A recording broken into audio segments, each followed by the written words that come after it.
Bonjour, je suis ravi d'être ici. Merci beaucoup pour cette invitation. Je représente aujourd'hui la conception lumière au sens large, c'est-à-dire, comme vous le verrez aussi, tous mes collègues qui exercent ce métier que vous allez certainement découvrir.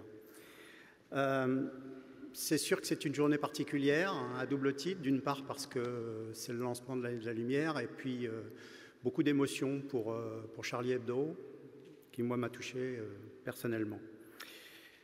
Donc on va quand même essayer d'avancer. L'association des concepteurs lumière éclairagistes existe depuis bientôt 20 ans. On fait un métier qui est relativement peu connu, même si on travaille beaucoup, aussi bien en France qu'à l'étranger. Et ce qui est important de comprendre, c'est que la lumière, dont on a parlé déjà depuis quelques interventions, est un matériau, une matière extrêmement diverse, qui touche à de très nombreux domaines. Donc je vais essayer de vous parler un peu de comment la lumière interfère justement dans notre environnement urbain et puis évoquer une autre dualité, cette dualité lumière-obscurité, qui est pour nous un tout et qui est deux facettes de deux choses essentielles dans notre travail, qui n'est pas la même dualité que l'onde-corpuscule, mais qui est tout aussi importante pour tout ce que nous essayons de faire. Vous avez sûrement croisé beaucoup ce matériau lumière dans beaucoup d'activités, dans l'ensemble des domaines de la ville. Aujourd'hui, c'est devenu pour beaucoup d'endroits une évidence qu'on peut transformer l'espace public, qu'on peut y apporter non seulement de la sécurité, de la vision, mais aussi du rêve, de l'émotion, du sens. Pendant longtemps, la lumière était plutôt cantonnée à l'embellissement du patrimoine. Heureusement, elle s'est étendue à des tas d'autres domaines et vous verrez sur ces quelques slides qu'aujourd'hui, peu de domaines ne sont plus touchés par ce matériau. Et donc, notre profession est en charge d'orchestrer, de transformer cette lumière, de la mettre en application, de réaliser des éclairages, des mises en lumière dans un grand nombre d'espaces, de pouvoir effectivement donner à voir ces espaces d'une autre manière et avec le plus de contraste possible, d'où cette question de la lumière et de l'obscurité. Il est important pour nous de travailler cette lumière dans tous les espaces du quotidien, des espaces que vous côtoyez, des espaces aussi qui sont des espaces naturels, des espaces de paysage. On a la possibilité aujourd'hui, on le verra un peu plus tard, avec les technologies à notre disposition, de véritablement métamorphoser, que ce soit des objets architecturaux ou des espaces publics. Et donc, il est important, en tant que concepteur lumière, de pouvoir accompagner les différents usages, de pouvoir accompagner nos déplacements quotidiens, nos parcours journaliers, de pouvoir aussi proposer des choses qui soient ce qu'on appelle aujourd'hui du média façade, c'est-à-dire une manière de communiquer différemment. Les technologies nous permettent ce type de réalisation, de pouvoir aussi transformer notre espace domestique. Il y a encore peu d'interventions de la conception lumière dans l'espace domestique, même si l'arrivée des LED est plutôt vécue à la fois comme une révolution, mais parfois dans l'espace domestique comme une contrainte, ou en tout cas comme quelque chose qui, bien que très important pour la protection de l'environnement, ne remplace peut-être pas la beauté de la lumière incandescente telle qu'on l'a connue depuis des décennies. Donc cette lumière dans l'ensemble des lieux et espaces est pour nous quelque chose de fondamental. On est très très loin de l'approche physique qui a été évoquée de manière magistrale, mais c'est le même matériau. Et ce matériau, c'est un matériau qu'on découvre. Notre profession, comme je l'ai dit, est relativement jeune. C'est un matériau qui nous offre énormément de possibles, de potentiel. On ne s'est pas encore rendu compte de toutes les capacités et tous les développements que nous pouvons faire avec ce matériau. On essaye aussi, en tout cas dans ce champ d'action et dans ce territoire qu'est la ville et l'architecture, de montrer comment la lumière peut effectivement nous apporter du bien-être, des qualités d'espace, mais aussi des possibilités de se repérer, de prendre plaisir à déambuler.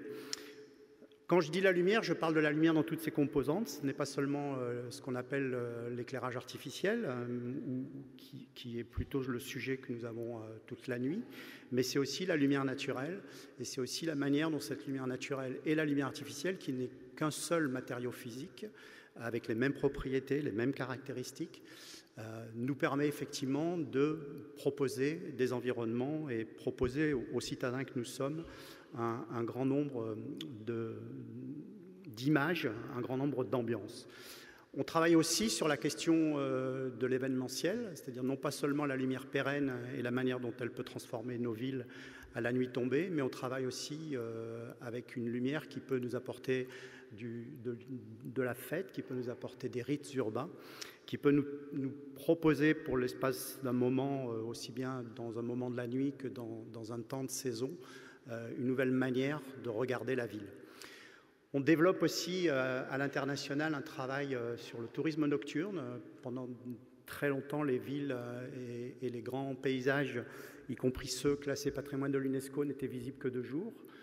Aujourd'hui, beaucoup de pays tentent de donner à voir aussi ces lieux emblématiques de nuit, et donc de faire que les touristes qui font du tourisme urbain puissent étendre leur tourisme au tourisme nocturne et profiter différemment, avoir une lecture autre, avoir surtout une possibilité de regarder autrement cette ville et donc ce patrimoine à la nuit tombée. Une dimension importante dans notre travail, c'est celui effectivement de ce qu'on appelle la géoculture, c'est-à-dire la capacité qu'on a à découvrir et à apprendre des autres cultures la manière dont chacun appréhende la lumière, que ce soit au niveau des lumières traditionnelles, des rituels, des lumières festives, des lumières religieuses. Et donc, on mène un travail au sein d'une autre association, qui est l'association Concepteurs Lumière Sans Frontières, de défense de ces cultures locales, d'inventaire de ces cultures locales et surtout de partenariat avec des pays défavorisés et des villes défavorisées où on travaille bénévolement pour essayer d'avancer avec eux et que cette lumière soit justement quelque chose que tout le monde puisse partager. On travaille aussi à l'échelle de villes entières. C'est un des développements importants de ces dernières décennies. On développe des stratégies qui s'appuient aussi bien maintenant sur les économies d'énergie que sur un développement durable de la ville nocturne. Cet urbanisme lumière se transforme petit à petit en urbanisme nocturne, c'est-à-dire qu'on pense la ville non seulement de jour, mais aussi de nuit, qui, je rappelle, sous nos latitudes, est 50% du temps de la ville.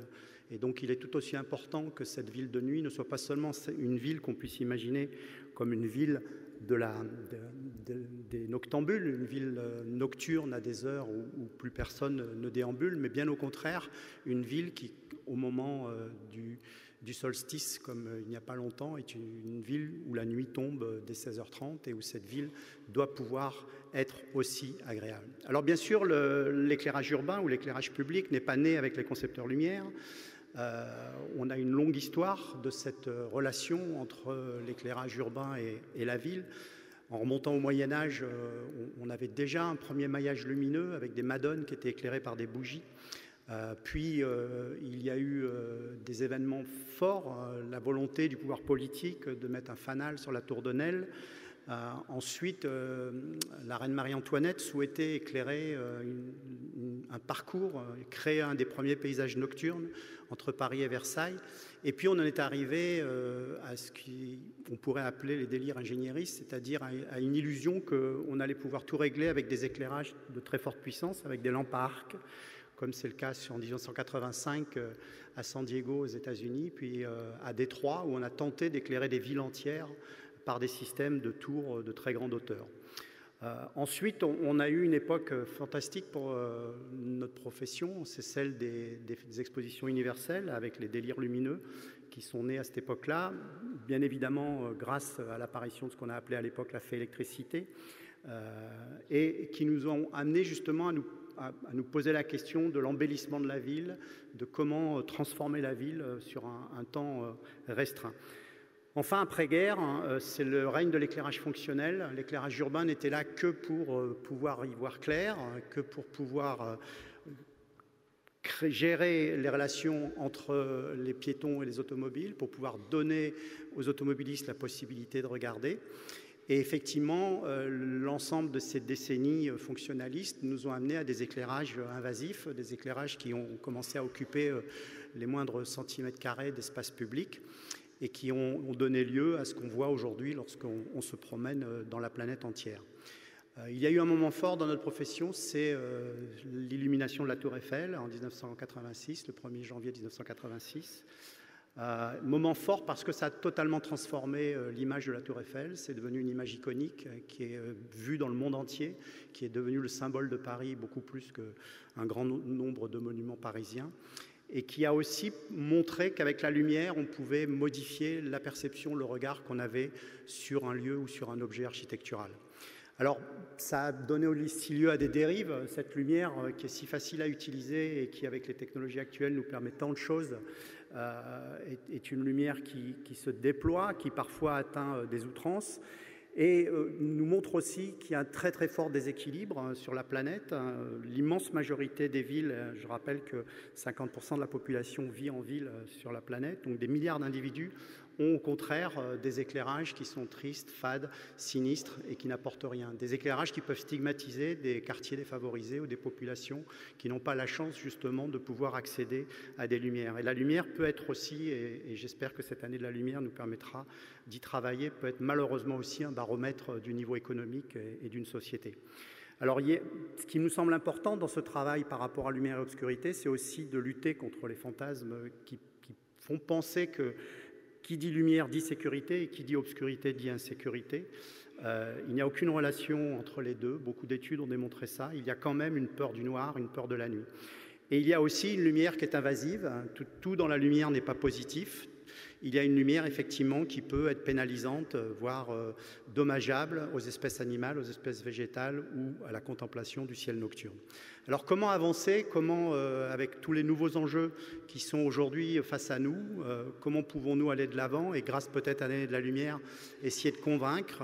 Je reste persuadé qu'il faut d'abord éduquer, faire de la pédagogie, expliquer ce qu'est cette notion de lumière urbaine et de lumière architecturale, communiquer, concerter, discuter avec les habitants, voir quel plaisir ils peuvent prendre à la lumière, comment ils peuvent s'approprier les espaces, et puis aussi mener des études sur ce qu'on appelle aujourd'hui la géographie de la nuit, c'est-à-dire comment une ville comme Paris, par exemple, est appropriée à la nuit tombée, où sont les usagers, où sont les citadins, où sont les citoyens, où sont les personnes qui travaillent la nuit ou celles qui au contraire sont dans une période de loisirs, et pouvoir faire des éclairages effectivement qui répondent à ça. Donc demain, quels pourraient être les éclairages urbains, quelles pourraient être les lumières du futur? Je pense que ces lumières seront plus proches des gens, la priorité va être donnée aux piétons, qu'on va pouvoir effectivement déambuler dans l'espace public, se l'approprier, se poser, créer des espaces du quotidien qui soient des espaces poétiques, pouvoir aussi créer des situations qui nous permettent des moments de poésie, des moments de rêve, et surtout faire que ces rencontres à la nuit tombée soient possibles et qu'on puisse échanger comme on le fait aujourd'hui grâce aux différents moyens que nous connaissons tous, notamment Internet et tous les moyens qui sont à notre disposition. Il faut aussi que ces usages soient des usages journaliers, pas seulement des usages destinés à l'embellissement extraordinaire. Il faut qu'on puisse donner des moments d'émotion, des parcelles d'émotion, et la lumière nous permet tout ça. Il faut qu'on puisse créer des ambiances qui nous transforment véritablement nos usages et qui nous donnent à voir d'une manière totalement différente. Et puis travailler sur la question du bien-être, utiliser toutes les nouvelles propriétés de la lumière et les découvertes fondamentales qui ont été faites sur les capteurs que nous avons dans nos yeux et dans notre corps et qui interréagissent avec la lumière pour pouvoir faire que la lumière, justement, nous donne une capacité à appréhender différemment l'atmosphère et le moment. On peut aussi préfigurer des mutations urbaines, on peut aussi jouer avec la lumière pour faire découvrir les évolutions de la ville et puis redécouvrir l'obscurité, redécouvrir le plaisir de l'obscurité. Je reste persuadé que l'obscurité, qui a très mauvaise presse, va être comme la lumière, des matériaux du futur, et peut-être qu'on se retrouvera un jour pour une année de l'obscurité, même si j'ai cru comprendre que c'était très encombré au niveau de l'UNESCO sur les capacités à développer de nouvelles thématiques annuelles. Cette obscurité, il faut qu'elle soit voulue, il faut qu'elle soit choisie, il ne faut pas qu'elle soit imposée. Il faut que cette obscurité nous permette effectivement des usages, qu'elle nous permette de nous exprimer, de se réapproprier l'espace public, que cette obscurité puisse être accompagnée peut-être par des architectures lumineuses et qu'on ne soit pas toujours dans un système où l'éclairage public devrait résoudre tous les problèmes en ville. Il faut aussi que cette obscurité nous donne de l'autonomie, qu'on puisse décider de quand on éclaire, de où on éclaire, qu'il y ait une interactivité entre notre espace public et notre souhait ou notre désir d'être dans la pénombre ou d'être dans la lumière. Et enfin, peut-être qu'un jour, comme aujourd'hui on a tous un smartphone avec nous, on aura peut-être une petite luciole qui nous donne la capacité à décider de l'ambiance qu'on souhaite créer ou du décor urbain auquel on souhaite assister. Alors, pour réaliser tout ça, je pense qu'il faut effectivement de l'interdisciplinarité. Je pense qu'un des enjeux de cette année de la lumière, c'est qu'on se rencontre, qu'on travaille entre chercheurs, scientifiques, professionnels de l'éclairage, industriels, et qu'effectivement, grâce à cette interdisciplinarité, on puisse avancer pour faire des villes. On est aujourd'hui au milieu du gué entre des choix possibles. Peut-être que cette année de la lumière va nous permettre d'y penser. On peut aller vers une ville qui est tapageuse, une ville commerciale, une ville aussi qui pollue, une ville qui est théâtralisée, mais je reste persuadé aussi qu'on peut imaginer que la ville soit un moment de poésie et de rêve, et que cette année de la lumière nous donne cette occasion d'y réfléchir et de faire des choix de citoyens et de citadins. Merci.